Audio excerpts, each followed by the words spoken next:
জামায়াত ইসলামী যখন নির্বাচনী পরিবেশ দেখতে পাচ্ছে না, তখন আসলে নির্বাচনের লেভেল প্লেইং ফিল্ড কিভাবে নিশ্চিত হবে? দেখেন, এটা আসলে খুব গুরুত্বপূর্ণ কথা বলছেন আপনি। সেটা হলো গিয়ে যে আসলে পরিবেশটা কেমন, এটা নির্বাচন কমিশন যেভাবে বলছে তার সঙ্গে একটা প্রধান রাজনৈতিক দলের শীর্ষ নেতার বক্তব্য মিলছে না। তাহলে না মিললে তো হবে না, কারণ নির্বাচনে তো যতগুলো পক্ষ আছে, পক্ষ কারা, মনে করেন গভর্নমেন্ট প্লাস নির্বাচন কমিশন একটা পক্ষ ধরলাম আমি, আরেকটা হলো অংশগ্রহণকারী রাজনৈতিক দলগুলো, আরেকটা পক্ষ যারা ভোট দেবে তারা, পক্ষগুলো তো এরা। এখন নির্বাচন কমিশন বলছে যে চমৎকার পরিবেশ, জামায়াতে ইসলাম বলছে পরিবেশ চমৎকার না, তাহলে তো ঝামেলা। এবং লেভেল প্লেইং ফিল্ড যেটা বলতেছে জামাত, এটা কিন্তু একটা মানে আমি মনে করি একটা বায়বীয় একটা মানে কথা। বায়বীয় কথা কেন? লেভেল প্লেইং ফিল্ড কখনোই হবে না। এটা তো আপনার মানসিক সমস্যা, এটা আপনার মনের উপর ডিপেন্ড করে কিন্তু লেভেল প্লেইং ফিল্ড আছে কিনা। আপনি বিএনপিকে জিজ্ঞাসা করেন, বিএনপি আজকে বলবে যে প্রশাসনের সব জায়গায় জামাতের লোক বসে আছে। এটা বিএনপিকে জিজ্ঞেস করেন, বিএনপি একই কথা বলবে। পাল্টা অভিযোগ তো আমরা শুনছি, করতেছে সব এখানে, মানে নিজের কোনো দোষ নাই, নিজের সব ঠিক আছে, অপর পক্ষ খারাপ। এটা বলা একটা আমাদের এখানকার পলিটিক্সের এটা হলো মূল মন্ত্র, যে এটা যদি বলতে না পারে তাহলে রাজনীতি হলো না, এটা বলতেই হবে মাস্ট। তাহলে দুই দলে মনে করতেছে লেভেল প্লেইং ফিল্ড নাই। যখন যে দলটা জিতবে তারা বলবে কি লেভেল প্লেইং ফিল্ড ছিল না, প্রশাসন আমার বিরুদ্ধে ছিল, কিন্তু এত জনমত আমার পক্ষে ছিল যে আমি জিতে গেছি, আমাকে হারাতে পারে নাই বলবে। আর যে ভোটেও হারবে সেও বলবে ওই লেভেল প্লেইং ফিল্ড ছিল বলে আমি হারছি, তাহলে আমার জেতার কথা ছিল। ভাই এটা তো নতুন শুনতেছি না, এটা চিরাচরিত রাজনৈতিক সংস্কৃতি এমন, এটি আমাদের পলিটিক্যাল কালচার। এবং আমাদের নির্বাচন কমিশন সব সময় বলবে চমৎকার পরিবেশ। এটা আগে যে নির্বাচন কমিশন ছিল কিছুদিন আগে, আগেরটার যে ছিল যার জুতার মালাটা দিল, খুদা কমিশনের কথা বলছেন, তো সে এই কথা বলছে। সে বলে নাই আপনি বসে বসে আপনি পুরো পত্রিকা বলে ঘাটেন, দেখেন তো নির্বাচনে 1 মাস আগে খুদা কমিশন কি বলছে এবং হাবিবুল আওয়াল কমিশন কি বলছে আর উনি কি বলছেন, কোনো পার্থক্য নাই, খালি কপি পেস্ট, খালি কপি পেস্ট। তো এটা তো আমরা দেখে আসতেছি। তো এখন আগে বলছে যে এটা হয় না, ইলেকশন হয় না, আমি দামি, আবার বলতেছে যে না এই ইলেকশনে তো বিরোধী দল আসে না, এখন বিরোধী দলকে আসতেই দিব না, এটা তো বলা হচ্ছে। কিন্তু প্রধান উপদেষ্টা কিন্তু শুরু থেকেই বলছে যে ইতিহাসের সেরা নির্বাচন তিনি করতে চান। এই অভিযোগের ভিড়ে আসলে ইতিহাসের সেরা নির্বাচন কি বলে? ওনার কথা আমি বেশি বলতে চাই না, কারণ উনি কি বলে না বলে নিজেই ঠিক মতো বুঝে কিনা সন্দেহ আছে। উনি একটা নন পলিটিক্যাল লোক, এবং তারপরে ইদানিং বোঝা গেছে যে পলিটিক্সও বুঝে না, খালি নিজের স্বার্থটা বুঝে, কেমনি করে নিজের গ্রামীণ কি কি পাওয়াই দেবে এগুলি ছাড়া সে ভালো কিছু বুঝতে বলে আমার কাছে মনে হয়। কিন্তু উনি কি বলছে না বলছে ওটা বলে লাভ নাই। 12 তারিখের পরে উনি কি বলে এটা আমি একটু শুনতে চাই, যে ইতিহাসের শ্রেষ্ঠ নির্বাচন সে কেমনি করে দিল, এটা 12 তারিখের পরে আমি একটু শুনতে চাই। একটা লোক এত বড় একটা দায়িত্ব নিয়ে আসছে, আসার পরে একটা দিন সে প্রেসের মুখোমুখি হলো না। একটা দিন সে প্রেসকে, মানুষের তো অনেক প্রশ্ন তার কাছে আছে, সেগুলো প্রশ্ন শুনে তার সঙ্গে যতগুলো পলিটিক্যাল পার্টির লিডার তার সঙ্গে দেখা করতে গেছে সবাই এখান থেকে এসে বলছে কি, আমরা যখন বলি খালি মিষ্টি মিষ্টি করে হাসে আর কোনো কথা বলে না। আসার পরে দেখি সে তারটা এসে করে, এটা তো পুরো অভ্যাস। যখন সে গ্রামীণ ব্যাংকে ছিল তখন সে এগুলি করতো, তার যেটা ইচ্ছা সে ওটাই করতো। তো এখন সে কি বলে না বলে ওগুলো এখন গুরুত্ব দেয় না, আছে আর 1-1.5 মাস, ওই 1-1.5 মাস সহ্য করবো, তারপরে শেষ। আসন্ন ত্রয়োদশ জাতীয় সংসদ নির্বাচনের গণভোটে হা জয়যুক্ত হলে আগামী 50 বছরে শেখ হাসিনার মতো ফ্যাসিস্ট তৈরি হবে না বলে মন্তব্য করেছেন প্রধান উপদেষ্টার বিশেষ সহকারী অধ্যাপক আলী রিয়াজ। আলী রিয়াজ বলেছেন 54 বছর ধরে আদালত কার্যকারিতা হারিয়েছে, এ কারণে গণভোটের প্রয়োজন দেখা দিয়েছে। দেশের চাবি এখন জনগণের হাতে, সেজন্যই এই গণভোট। এই তো সে বলবেই, কারণ তার তো সে যে কামটা করতে আসছে সে এরই তো তার কাজ। একটা আওলা বাজারে আছে কি যে একটা সংস্কার বানাইছে সে, সংস্কার কমিশন। আচ্ছা আপনাকে আপনি একটা কথা খেলে পড়ে, আমি একটা সিম্পল একটা উদাহরণ দিই। তারা যে গণভোট করছে, এই গণভোট যে কি হবে, আমি কিন্তু এই গণভোটের অনেকগুলো মানে পয়েন্টে কিন্তু আমি রাজি, আমার কাছে মনে হয়েছে ভালো, এটা আমি পছন্দ করি, আমার কাছে এটা মনে হয়েছে। তো কিন্তু তার সঙ্গে আবার আরো যেগুলো আছে ওখানে কয়েকটা পয়েন্ট আছে এগুলো আমি পছন্দই করি না। তাহলে আমি হা দিলে তো পুরো প্যাকেজ হা, আর না দিলে তো পুরো প্যাকেজ না। তো এটা তো সে জনগণকে একটা জটিলতার মধ্যে ফেলাই দিচ্ছে, মানুষ কোন দিকে যাবে। কাজে এইটা কোনো গণভোটের চরিত্রই হয় নাই, গণভোটে এভাবে হয় না, পৃথিবীর কোথাও গণভোটে এভাবে হয় না। এরা বানাইছে, আলী রিয়াজ সাহেবের একটা মানে বিকলাঙ্গ সন্তান, এটা আমি মনে করি এটা এসে পাবলিকের কাছে পাবলিকে জোর করে খাওয়াতে যাচ্ছে। এবং আমি একটা কথা বলে রেখে আপনাকে, এই গণভোট ফেল করবে দেখেন। গণভোট যদি ফেল করে তাহলে জুলাই সনদের ভবিষ্যৎ কি? কোনো জুলাই সনদে কোনো বেল আছে রে ভাই? আচ্ছা বলেন তো আপনি, একটা সিম্পল কথা বলি আপনাকে, এই জুলাই সনদটা প্রথমে কথাটা কেউ উচ্চারণ করছিল? এনসিপি পোলাপান করছিল না? এনসিপি জুলাই সনদে সিগনেচার করছে? আমাকে এই কথাটা আমার বলেন, এনসিপি জুলাই সনদে এখনো পর্যন্ত সিগনেচার করছে? এগুলো হলো ফালতু আলাপ সব, এগুলো কতগুলো হুজুকে কতগুলো পোলাপানের আলাপ। মানে যাদের জুলাই সনদ থেকে যারা প্রথম নিয়ে আসছে তারাই তো সিগনেচার করে নাই, ওইটা আবার দিছে গণভোটে। তাহলে জুলাই সনদ বাস্তবায়নে আগামী সংসদকে যে দ্বৈত ক্ষমতা দেওয়ার কথা বলা হয়েছে সেটির আসলে প্রয়োজনীয়তা কি? আপনি যদি বলেন যে জুলাই সনদ যদি ফেল করে তাহলে সেটির প্রয়োজনীয়তা কি? ফেল মানে কি? এটা গণভোটে দেখেন না, হ্যাঁ না হয় গেলে কি হয়? না হয়ে যাবে, আমি শিওর, আমি একেবারে শিওর না, দেখবেন না ভোট বিজয়ী হবে। কেন এটা পরে বলি, ওনার সঙ্গে আলাপটা শুনে নিন। আমি একটু দুই লাইনে শুনতে চাই জনাব মাসুদ কামাল, কেন মনে হচ্ছে যে না জয়যুক্ত হবে? এখনই বলতে হবে? জি শুনেন আমি বলি, গণভোট যেটা নিয়ে হচ্ছে, যে জুলাই সনদ নিয়ে, এই জুলাই সনদ এই সংস্কার যতদিন চলছে ততদিন কি বিএনপির 31 দফা নিয়ে তাদের সারা দেশে মাঠ পর্যায়ে তাদের লোকজন মিটিং, তারপরে আপনার সিটিং, তারপরে আপনার ওয়ার্কশপ করে নাই? করছে। কেন করছে? আপনি এই কথাটা ভাবেন একবার, কেন করছে? তারা তো এই সংস্কার কর্মসূচি শুরু হওয়ার সঙ্গে সঙ্গে তাদের 31 দফা থামা যেতে পারতো, বলতো যে একটা সংস্কার কর্মসূচি চলছে ওখানে আমরাও আছি, তাহলে ওইটা যেটা হবে ওইটাই হোক, আমাদের 31 দফা আপাতত স্থগিত। করছে একদিনের জন্য? করে নাই। ঢাকা শহরে আমি দেখছি এখন বিভিন্ন জায়গায় বিলবোর্ড আছে, 31 দফা হলে কি হবে না হবে সেগুলি বিলবোর্ড আছে, আছে তো। তাহলে ধরেন আপনি বিএনপি গত মানে আরো 3 বছর আগের থেকেই তারা 31 দফা নিয়ে সারা দেশের মানুষের সঙ্গে ক্যাম্পেইন করতেছে, কথা বলতেছে। এর মধ্যে আলী রিয়াজ সাহেব নিয়ে আসছে এক সংস্কার, নিয়ে আসছে তো। এখন যদি বিএনপি আগামী ইলেকশনে যদি জেতে, তারা কি তাদেরটা বাস্তবায়ন করবে, নাকি ওই যে বিদেশি আলী রিয়াজের ওই মানে একটা তৈরি করা জিনিস ওটা বাস্তবায়ন করবে? কোনটা করবে? তখন যে বার্গেন করা যাবে আলী রিয়াজকে আপনি খুঁজে পাবেন নাকি রে ভাই? ইলেকশনের পর আলী রিয়াজ খুঁজে পাবেন? দেখবেন যে প্রথম ফ্লাইট টিকিট মনে বুক হয়ে গেছে 13 তারিখে।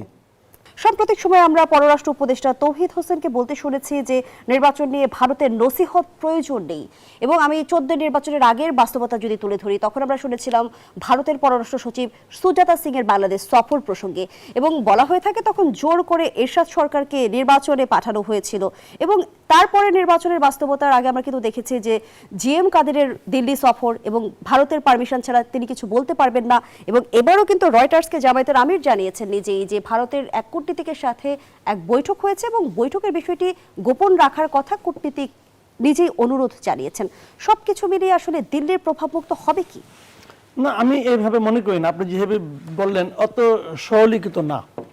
সরলীকৃত না মানে কি আমি বলি আপনাকে, দেখেন ভারত আমাদের প্রতিবেশী দেশ, মানে খুবই প্রতিবেশী, মানে এরকম প্রতিবেশী দেশ পৃথিবীতে খুব কমই আছে যার নাকি আমরা যেদিক দিয়ে বেরোই ভারতই পাবো, নাহলে সমুদ্র, তাই তো। তো সেখানে ভারতের প্রভাব আমাদের এখানে অবধারিতভাবে থাকবে, কিছুটা থাকবে। এটা আনুষ্ঠানিকভাবে হোক অনানুষ্ঠানিকভাবে হোক বিভিন্নভাবে থাকতে পারে। কিন্তু হাসিনা আমলের সঙ্গে যে তুলনাটা আপনি করলেন, তো শেখ হাসিনা আমলে তো শেখ হাসিনা নিজেই ওনাদেরকে ইনভাইট করতো। এই সরকার কি ভারতকে ইনভাইট করতেছে? এই সরকার আমলে কি ভারত আসতে পারতেছে? আপনি যেটা বলবেন একটা শফিকুর রহমানের ক্ষেত্রে, ওটা তো তার সঙ্গে সে গেছে, তার অপারেশন হওয়ার পর তার সঙ্গে দেখা করতে গেছে। জিএম কাদের সাহেব নিজ দায়িত্ব নিয়ে বলেছেন যে ওনাদের অনুমতি ছাড়া আমি বলতে পারবো না, বলছে তো। আর এখানে শফিকুর রহমান কি বলছে, পরবর্তী একটা ইন্টারভিউ সে বলে দিচ্ছে, নিজেই বলে দিচ্ছে। যদি সে নিজে না বলতো তাহলে এক কথা ছিল, তা তো না। সে নিজেই বলছে, আমার কাছে আসছিল অনেকে সৌজন্য সাক্ষাৎ করতে আসছিল, তারাও আসছিল, তারা বলছে যে এটা যেন প্রকাশ না থাকে। তো উনি যদি বলে দেয় তাহলে একটু গোপনের কি হলো ভাই? কিন্তু গোপনে কিছু হলো না, উনি প্রথম সুযোগেই বলে দিচ্ছে। কাজে আমি মনে করি না যে এখানে ভারত খুব প্রভাব বিস্তার করতে পারবে। তবে হ্যাঁ, তারা তো চেষ্টা করবেই। কেনার চেষ্টা করে, ধরেন আপনার বাড়ির পাশে একটা বিল্ডিং হবে, আপনার বাড়ির পাশেই বিল্ডিং হচ্ছে, বিল্ডিং কোড মেনেই হচ্ছে, তবু কিন্তু আপনি দেখবেন যে বিল্ডিংটা যে হচ্ছে তা আমার কোনো সমস্যা হবে না, তো আপনি কিন্তু দেখবেন। এটা দুনিয়ার নিয়ম রে ভাই।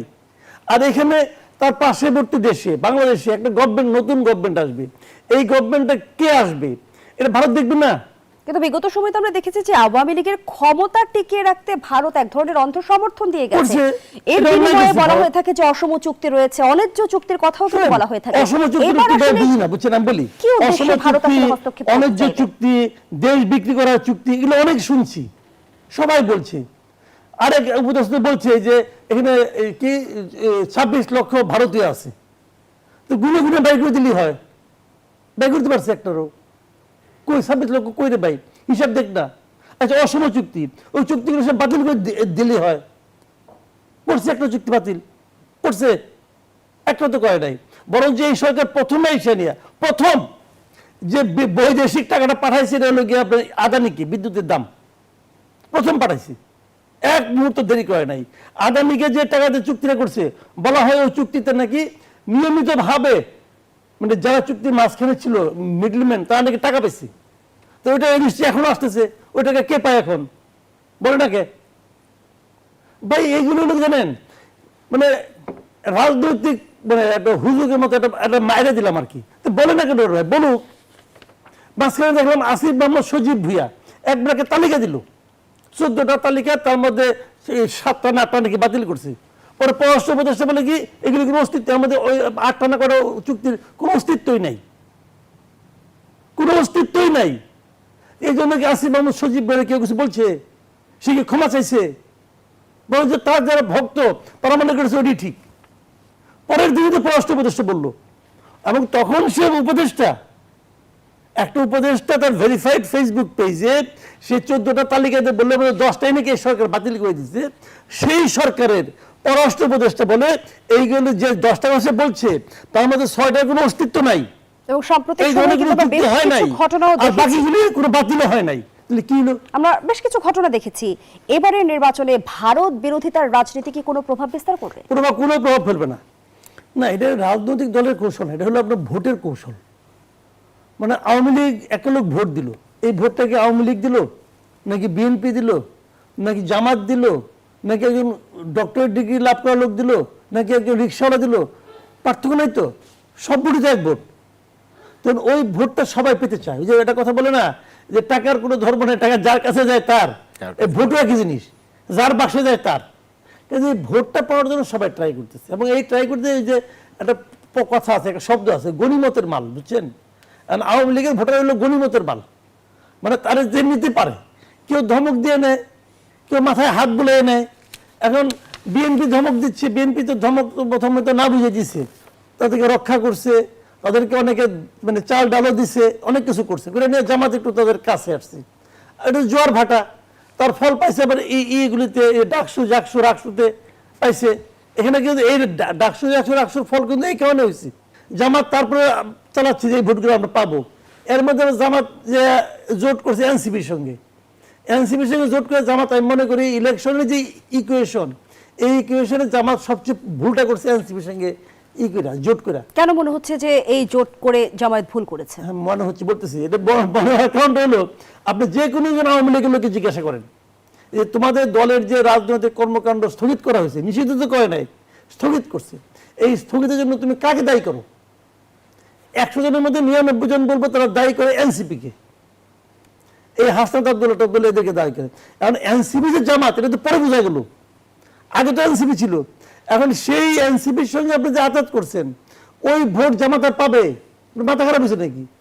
যাদের কারণে আমার দল স্থগিত হয়ে গেছে তারা যে সে ভোট দিবে? আপনি বলছেন যে এনসিপির সাথে জোট করে জামায়াত ভুল করেছে, আমরা তো ত্রিমুখী একটা প্রতিক্রিয়ার বলয় এনসিপির বৃত্তেও লক্ষ্য করছি। কোনো কিছু সেখানে নয় ভাই, পদত্যাগে আমি বললাম হিড়িক লেগেছে। ভোটের হিসাবে জামাত এটা একটা ব্লান্ডার করছে, ব্লান্ডার, ভুলও না, ব্লান্ডার করছে।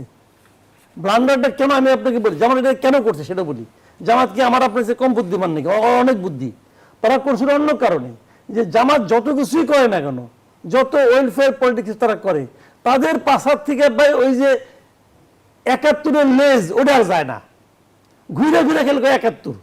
এখন এই অত্যাচার অতিষ্ঠ হইয়া তারা মনে করছে যে এই লেজ সরানোর একমাত্র উপায় হলো 24 যারা সিপাহ সালাদ, তাদের সঙ্গে ঐক্য করলে পরে আমি বলতে পারবো যে 71-এর বিকল্প 24, অথবা 24 দিয়ে আমি 71-এর সেই কালো দাগটা মুছার চেষ্টা করব। হয়ে গেছে হিতে বিপরীত। তার মানে আমরা যদি এই জোট নিয়ে লাভ ক্ষতির খতিয়ানটা বুঝতে চাই তাহলে আমরা কিভাবে করব? লাভ ক্ষতির ক্ষতি হলো জামাতের একটা লস হয়েছে, বিরাট লস। এনসিপি কি হলো? এনসিপি নিজস্ব কোনো ভোট নাই, এনসিপি নিজস্ব কোনো ভোট নাই, কোনো, আমি এটা কিন্তু একদম দায়িত্ব নিয়ে বললাম। এনসিপি ভোট থাকতো যদি গত বছরের অক্টোবর ইলেকশন হইতো, যে গত বছরের অক্টোবর, গত বছর তো না, তার আগের বছর আর কি, গত বছর তো 1 মাস হয়ে গেছে একদিন, এই 25-এ না, 24-এর অক্টোবর ইলেকশন হইতো তাহলে এনসিপি কিছু ভোট ছিল, কিন্তু ভোট হয়ে যেতেছে 26-এ ফেব্রুয়ারিতে। এখন এনসিপির কোনো ভোট নাই, ইলেকশনের পরে এনসিপি একটা গালিতে পরিণত হবে। দেখেন একটা কথা বললাম।